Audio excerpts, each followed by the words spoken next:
Une autre méthode pour se connecter au serveur, c'est en utilisant les canaux. C'est la méthode la plus conseillée en réalité pour exécuter les commandes dans un serveur, car les canaux nous permettent d'exécuter des commandes plus complexes et de bas niveau. En plus, ils utilisent des sessions, ce qui veut dire que on pourra se connecter, on pourra les utiliser sans avoir peur d'être intercepté par une personne malveillante, car les sessions généralement sont chiffrées. Donc, on va voir maintenant comment on peut se connecter au serveur en utilisant les canaux. Donc, ce qu'on fera ici, on va venir ici, cette partie, on va enlever, bon, ici, après la connexion, on va enlever tout ce qui est là. Ce qui est là, on va enlever ça. Ici, maintenant, ce qu'on va faire, STDI, les down, les d'abord, STDI, STD out. Bon, tout ce qui est là, on va enlever, oui. Ici, maintenant, on va créer ici une session. On fait ici session. Session, ça c'est une variable. On va mettre ici, on va appeler ici l'objet client. Et on va mettre ici get transport. On va créer ici un transport. Get transport. D'accord. Ici maintenant, on va ouvrir la session. Open session. Et open sur la session. Ici maintenant, qu'est-ce qu'on va faire? On va vérifier maintenant si la session est ouverte ou pas. On va ici, c'est session.active. La session est activée.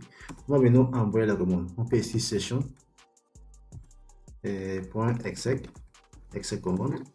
On va envoyer ici la commande ls-l. Et maintenant, on va prendre ici maintenant résultat. On va créer ici variable résultat.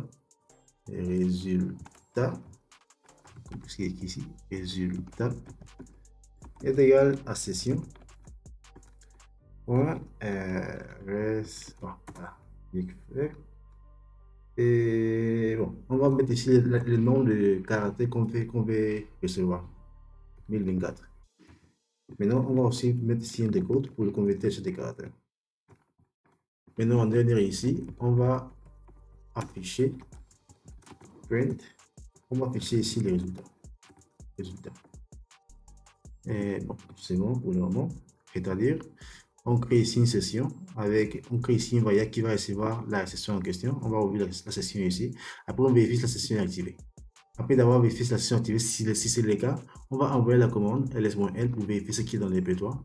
Et après, ici, permet de recevoir un nombre spécifique de caractères. On va mettre ici 1024 caractères. On va les convertir en champ de caractères avec la fonction décode. Et après, on affiche des résultats.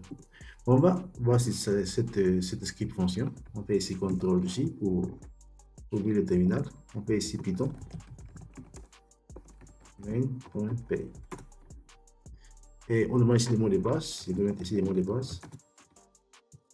Et oui, c'est-à-dire que les scripts fonctionnent. Et vous voyez ici, on avait ici Snap et la user. On va changer un peu ça. Je vais ajouter notre dossier. Mais ici, d'accord. Je vais créer ici un dossier mkdir. Dossier 1. Dossier 2. J'ai fait ici ls. J'ai ici deux dossiers, dossier 1, dossier 2. Je vais ici maintenant. Je retape la commande python .py. Je mets ici les mots de passe. On a ici les dossiers qu'on a créés et les fichiers qu'on avait dans les dossiers. C'est-à-dire que le script en question fonctionne. Donc, ici, qu'est-ce qu'on a fait? On a fait la même chose. Et les variables qu'on avait créées au départ, la fonction time, qui est bon, là, c'est quand on ne l'a pas utilisé, d'accord, c'est pas grave. Ici, maintenant, on va. Ici, cette partie-là, on l'avait fait aussi, c'était juste pour se connecter au serveur. Et avec ici, cette partie-là, c'était aussi pour se connecter au serveur. Ce qu'on a ajouté ici, c'est juste la session. C'est-à-dire, on a créé une variable qui va permettre de recevoir la session qui a été ouverte ici. Après, on vérifie si la session est activée. Si c'est le cas, si la session de serveur est activée, on envoie la commande ls.l qui permet de lister en affichant aussi les informations de chaque fichier et dossier. Et après, on demande d'afficher 1024 caractères, c'est-à-dire le nombre de caractères qu'on va afficher. Et après, on convertit la sortie en chaîne de caractères avec la fonction décode. Et en dernier, on affiche des résultats. Donc, et bon, ici maintenant, on a fermé la connexion. Et on voit ici que les scripts fonctionnent.